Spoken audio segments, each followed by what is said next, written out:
आम्ही सासरी जायला निघालो. बाहेर खूप कडक ऊन होतं, पण मात्र गावाकडे जाण्याची एक्साइटमेंट होती. रस्ताभर गावच्या आठवणी, शेती, झाडं आणि थंड वाऱ्याची वाट पाहत आम्ही घरी पोहोचताच सगळ्यांच्या चेहऱ्यावर आनंद दिसत होता. पण सर्वात जास्त आनंद झाला तो मृगाच्या आजीला.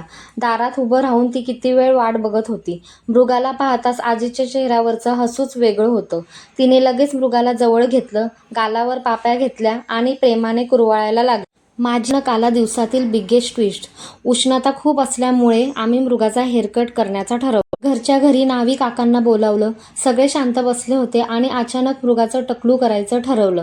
सुरुवातीला थोडी मृगा कन्फ्यूज झाली, पण सगळे तिला हसवत होते. ती पण छान एन्जॉय करत होती. हळूहळू हेअरकट पूर्ण झाला आणि आपल्या मृगाचा नवीन लुक पाहून सगळे हसायला लागले. मृगा खूप क्यूट दिसत होती. हेअरकट नंतर मृगाने छान देवपूजा केली. असा होता हा पूर्ण दिवस छोट्या छोट्या आठवणींनी भरलेला.